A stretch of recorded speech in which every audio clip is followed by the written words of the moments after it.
sama semuanya ya.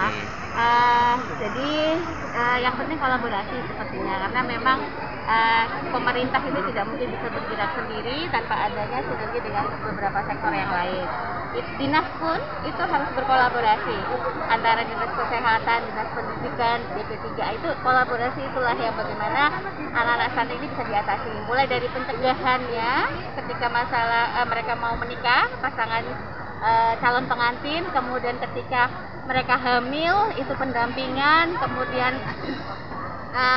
ketika anak itu usia 6 bulan sampai 12 bulan itu adalah risiko tertinggi anak itu menjadi stunting.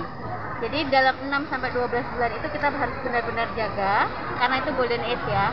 Sehingga itulah pendampingan nanti, salah satu lomba ini adalah bagaimana pendampingan kekompakan dari antara tim pendamping keluarga yang terdiri dari DP3A, dari Dinas Kesehatan dan dari kader. Bagaimana pendampingan anak-anak di usia 6 sampai 12 bulan ini jangan sampai mereka menjadi stunting. Karena usia-usia segini perkembangan tumbuh kembangnya itu luar biasa. Apabila kita gagal dalam 6 sampai 12 bulan ini, bisa dipastikan bahwa dia akan menjadi anak stunting. Sehingga ini yang kita genjot, kita kejar agar tidak ada penambahan angka stunting. Untuk yang stunting kita punya intervensi bagaimana anak ini bisa bisa sehat lagi, karena usia stunting ini kan perlu gizi dan lain-lainnya itu sudah diatur. Jadi intervensinya akan berbeda antara usia 6 sampai 12 bulan ini dengan anak yang sudah terkena stunting gitu. Harapan Ibu buat Kota Surabaya, Bu? Harapan saya sebagai seorang ibu ya, saya berharap bahwa anak-anak di Kota Surabaya nanti tumbuh menjadi anak-anak yang sehat, anak-anak yang cerdas, anak-anak yang berkualitas. Karena kalau kita sama-sama bergerak bersama, insya Allah saya yakin 100% bahwa anak-anak Surabaya nanti bisa menjadi anak-anak yang sehat. Nah, hari ini kita mendapat bantuan dari Ikatan Dokter Anak Indonesia, dari FKM UNER, dari kedokteran UNER, luar biasa.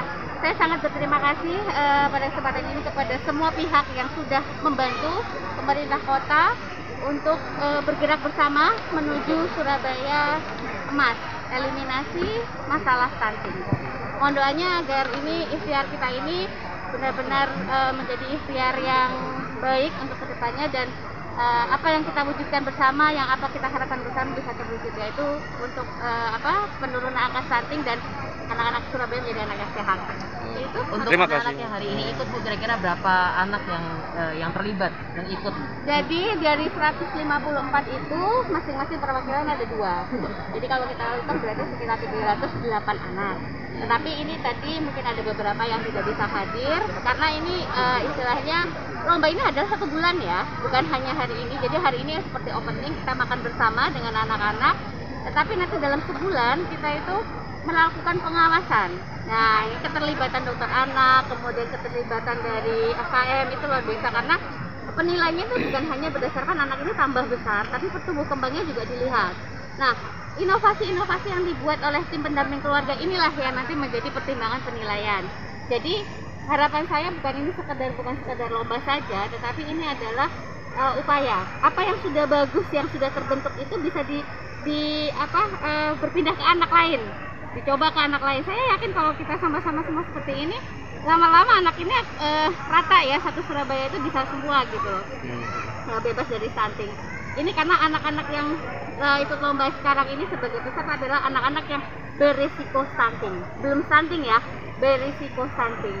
Jadi harapan saya bahwa kalau ini kita bergerak bersama, insya Allah tidak akan ada penambahan angka stunting di Surabaya. Terkait support selama 1 bulan, Bu? Oh ya, jadi gini, saya tidak mau memberikan bahan matang. Nah, ini kita alhamdulillah dengan DKPP kita mendapat support, dan dari Wahana Visi kita mendapat sumbangan. Jadi anak-anak itu akan ibunya itu akan kita beri makanan mentah, di mana dia akan mengolah, inovasi ibunya itu bagaimana dia mengolah makanan yang bergizi, makanan yang pas.